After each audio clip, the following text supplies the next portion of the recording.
ভাই, জীবনটা অনেক ছোট, সময় নষ্ট করা যাবে না। ওরে বাবা, আমাদের জীবন ছোট মানে আমরা কি এখনো বাচ্চা?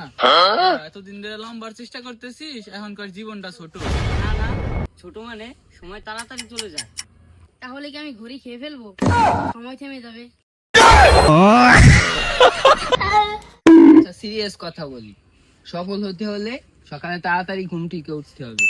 আমি তো প্রতিদিন সকালে ঘুম থেকে উঠি, পরে আমার ঘুমায় মরি। সফল হওয়ার আগে আবার ব্যর্থ হয়ে যাস। আসল কথা হলো, সকালবেলা ঘুম থেকে উঠলে মন সতেজ থাকে। মন যদি সতেজ থাকে তাহলে গোসল করার সময় সাবান লাগবে না। দেখ, জীবনে প্ল্যান ছাড়া কিছুই হয় না। না, তুই ঠিকই কইছিস, প্ল্যান ছাড়া কিছু হয় না। আমি প্ল্যান করছি যে বিয়ের পর একটা গাড়ি কিনবো, পরে ওই গাড়ি নিয়ে বিয়ে করতে যাবো। ও কইলো ডাকি, আর কথার কোনো আগামাতা বুঝলি? এসব বাদ দে, জ্ঞানই হলো আসল শক্তি। তাহলে কি ভাত খাওয়ার আগে 1 প্লেট জ্ঞান খেতে হবে?